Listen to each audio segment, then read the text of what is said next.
नमस्कार, मी आपल्या सर्वांचं एस-एम-ए चॅनलवर स्वागत करत आहे. तर ब्रेन क्रूडच्या प्राइजेस पुन्हा वगैरे वाढत आहेत.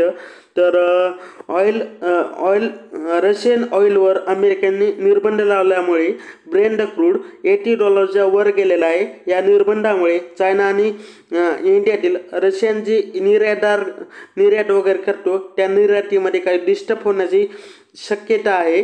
आणि ओबियसली एका ठिकाणी सप्लाय प्रतिबंध केला असेल तर दुसऱ्या ठिकाणी सप्लाय सुरू होतो आणि तिथे न्यू प्रोडक्शन क्रूड ऑइलचे नाही केले तर डेफिनेटली आपल्या डिमांड वगैरे वाढू शकते आणि सप्लाय वगैरे कमी होऊ शकतो.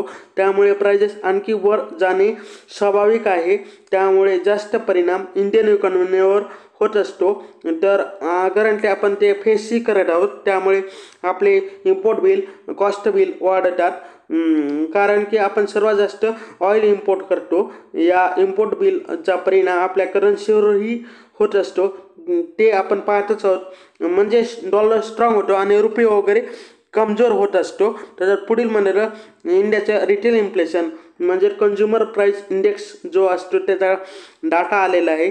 डिसेंबरमध्ये 5.22% होता इन्फ्लेशन आणि नोव्हेंबरमध्ये 5.48% होतं. ते थोडंसं डिप झालं आहे आणि मिडलमध्ये RBIचं टार्गेट 4%चं आहे. नोव्हेंबरचा CPI बी ड्रॉप झालेला होता. ऑक्टोबरमध्ये पाहिलं तर 14 मंथ हायला इन्फ्लेशन होतं 6.21% वर होतं. तिथून चांगली घसरण झाली आहे आणि डिसेंबरमध्ये इन्फ्लेशन ड्रॉप होण्याचं मुख्य तत्त्वे काय तर आपला व्हेजिटेबल पल्सेस शुगर अँड सिरियलच्या प्राइजेस जे आहेत जे की प्रमुख फूड आयटम आहेत त्याच्या किमतीमध्ये लक्षणीय घट झाल्यामुळे झालेलं आहे इन्फ्लेशन कमी. तर त्यामध्ये रुरल एरियाचे इन्फ्लेशन 5.76% आहे. तर अर्बन एरियाचे इन्फ्लेशन आपलं 4.58% आहे. येथे चांगली घट झाली आहे दोन्ही इन्फ्लेशनमध्ये. त्यामुळे रुपये वीक असूनही RBIला एक पोटेन्शियल रेट कट करण्याची जागासुद्धा इथं मिळत आहे. तर पुढील म्हणायला आपलं इंडियाचे वगैरे जे डायरेक्ट टॅक्स कलेक्शन जानेवारीमध्ये झालेलं आहे त्यामध्ये स्लो डाऊन वगैरे होऊन 15.88% वर पोहोचलेलं आहे आणि gross tax receipt 20.68 lakh crore रुपये वगैरे आहेत. व त्यामध्ये कॉर्पोरेट टॅक्सचा वाटा 47.07% आहे व नॉन कॉर्पोरेट टॅक्स कलेक्शन 50%च्या वर आहे. म्हणजे जास्त रेव्हेन्यू वगैरे जनरेट हाच करत आहे असं CBDTचा डाटा वगैरे दाखवतो. कॉर्पोरेट टॅक्सकडून नेट डायरेक्ट टॅक्स गेल्या वर्षीच्या तुलनेत 8.12% वाढलेला आहे. तर नेट कॉर्पोरेट टॅक्स रिसिप्ट 8.12% वगैरे वाढून आता 7.43 लाख करोड रुपयाच्या जवळपास आलेली आहेत. आणि नॉन कॉर्पोरेट टॅक्समध्ये ज्यामध्ये की इन्कम टॅक्स वगैरे येतं तर त्यामध्ये 22.5%ची ग्रोथ होऊन 7.29 लाख करोड रुपये वगैरे तो नंबर वगैरे झालेला आहे आपला.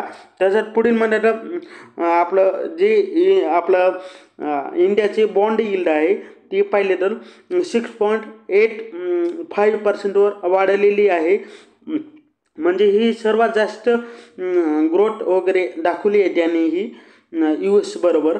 तर ही नंबरपासून सर्वाधिक हायेस्ट नंबरपर्यंत गेलेली आहे. मागील हाय 6.77% होता. तर US ट्रेजरी यील्ड तसेच कमकुवत रुपीज आणि इक्विटी मार्केटमधील सेल ऑफमुळे बॉन्ड यील्ड जी आपली आहे बेंचमार्क तो 8 बेसिस पॉईंटने वगैरे आणखी वाढलेला आपल्याला दिसत आहे. त्याच्यात पुढील म्हणालं पुढील म्हणलं तर आपलं जे HCL टेक आहे तर त्याचे रिझल्ट आलेले आहेत. तर त्यांचा नेट प्रॉफिट 5.5% ग्रोथ झाला आहे अँड रेव्हेन्यू वगैरे 5% ग्रोथ झाला आहे इयर ऑन इयर. एस्टिमेटपेक्षाही कमी आहे ही प्रॉफिट वगैरे. कंपनीला पब्लिक लिस्ट होऊन 25 वर्ष झालेले आहेत. तर याचे सेलिब्रेशन म्हणून ₹6 स्पेशल डिव्हिडंड वगैरे दिलेलं आहे. तर कंपनीने रेव्हेन्यू ग्रोथ गायडन्समध्ये कॉन्स्टंट करन्सी टर्म्समध्ये 100 बेसिस पॉईंटने वगैरे रेव्हेन्यू ग्रोथ होऊ शकते असं ठेवलेलं आहे त्यांनी. आणि त्यांची जी ग्रोथ आहे ती म्हणजेच 100 बेसिस पॉईंटने वगैरे वाढून 4.5 to 5% होऊ शकते. कंपनीने फुल इयरसाठी EBITDA मार्जिन गायडन्समध्ये 18-19% वगैरे दाखवून ठेवलेलं आहे. तर त्यांचे CEO आणि MD जे की विजय कुमारनी म्हटलं आहे की HL टेक सॉलिड ग्रोथ दाखवत आहे. 3.8% Q-on-Q ग्रोथ आहे आणि EBIT 19.5% वगैरे आणखी वगैरे येणाऱ्या क्वार्टरमध्ये एक ठोस ग्रोथ वगैरे दाखवू शकते, प्रदान करू शकते. आणि त्यांना आनंद होतो की ही ग्रोथ आमच्या ग्राहक म्हणून जे बिझनेस लाईनचे जे व्यापक वगैरे जे ग्राहक आहेत तिथे एक त्यांची चांगली कामगिरी झाल्यामुळे इथं चांगली ग्रोथ वगैरे येऊ शकते आणखी पुन्हाही. आणि त्यांचे ऑल व्हर्टिकल्समध्ये आमचे जे क्लायंट आहेत आमचे डिजिटल अँड AI ऑफरिंगसाठी त्यांचा विश्वास वगैरे पुन्हा आणखी वाढत आहे. तर या क्वार्टरमध्ये न्यू ऑर्डर बुक $2.1 बिलियन आहे. त्यामध्ये सर्व्हिस सॉफ्टवेअरच्या जास्त ऑर्डर आहेत. तर आम्ही बिझनेस आणि एम्प्लॉयला सशक्त बनवण्यासाठी परिवर्तनशील भविष्यासाठी स्वतःला स्थान वगैरे देत आहोत असं म्हटलं आहे त्यांनी. आम्ही AI लीड प्रोफेशन म्हणजे प्रोफेशन्सलाही वाढणारी मागणी वगैरे आम्ही पाहत आहोत आमच्या सर्व्हिस आणि सॉफ्टवेअर ऑफर्समध्ये असं त्यांनी म्हटलं आहे. त्याच्यात पुढील म्हणलं एंजल वनचाही रिझल्ट आलेला आहे.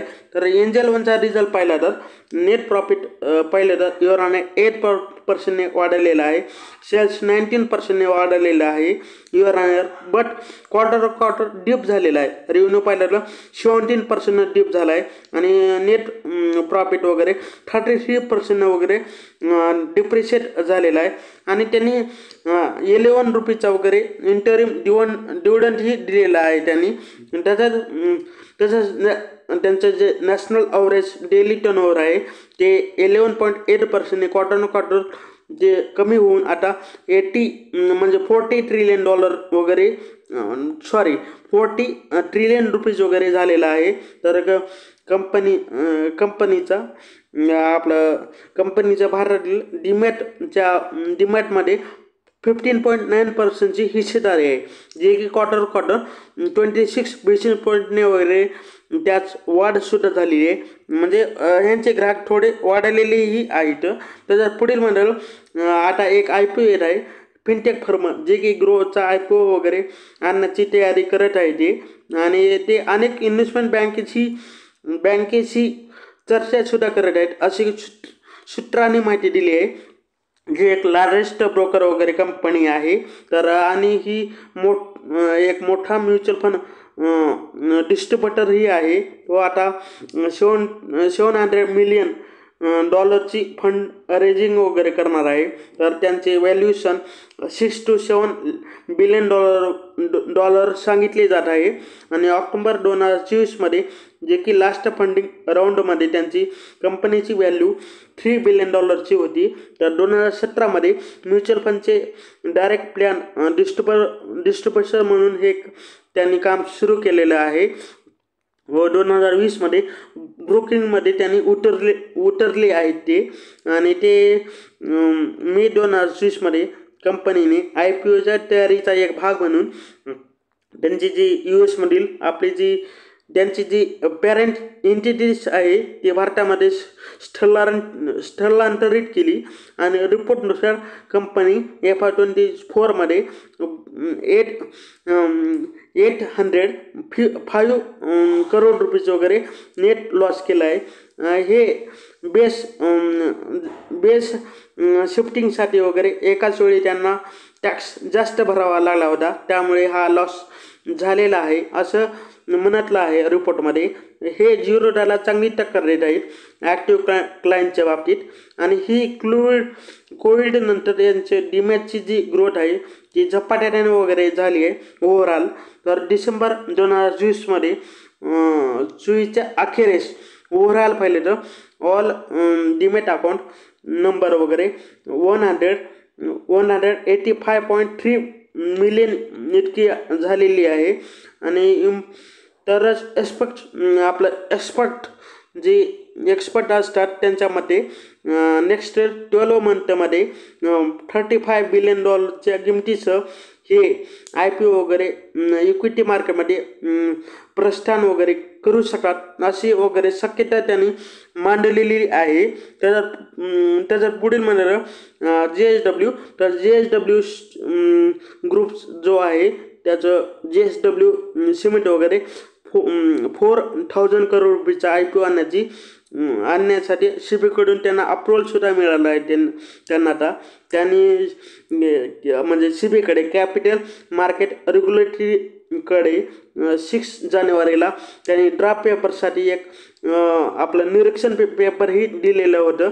या IPOमध्ये 2,000 करोडचे फ्रेश इश्यू इक्विटी असतील आणि 2,000 करोडचे ऑफर फॉर सेल वगैरे असणार आहेत आणि या ऑफर फॉर सेलमध्ये AP आशिया ऑपॉर्च्युनिटी होल्डिंग प्रायव्हेट लिमिटेड, आपलं springing metals investment holding limited प्रत्येकी म्हणजे 937 कोटी रुपयाचे ते शेअर वगैरे मार्केटमध्ये अपलोड करतील आणि आपला SBI 125 करोड रुपये वगैरे शेअर वगैरे तेवढ्या व्हॅल्युएशनचे शेअर वगैरे विकणार आहे आणि बाकी पैसा कंपनी नागौर राजस्थान येथील त्यांचा जो न्यू इंटिग्रेट सिमेंट युनिट आहे त्याच्या इन्व्हेस्टमेंटसाठी 800 करोड रुपये वगैरे वापरले जातील आणि 750 करोड रुपये वगैरे ड्यू रिपेमेंट करण्यासाठी वापरले जातील आणि आता कंपनीची टोटल लॅबिलिटी 8,933 करोड रुपये वगैरे आहे। आणि नंबरची गोष्ट केली तर FY24मध्ये यांचं ऑपरेशनल रेव्हेन्यू जवळपास 4% वगैरे ग्रो झालेलं होतं व नेट प्रॉफिटमध्ये 14% इयर ऑन इयर ग्रोथ होती आणि 31 मार्च 2024पर्यंत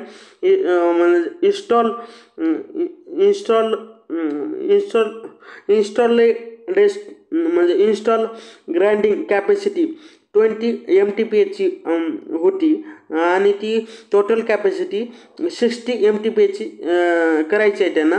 त्यांची महत्त्वाकांक्षा आहे आता कंपनी कर्नाटक, पश्चिम बंगाल, ओडिशा आणि महाराष्ट्र या प्रत्येकी एक युनिटमध्ये मॅन्युफॅक्चरिंगसुद्धा करत आहे सध्या आणि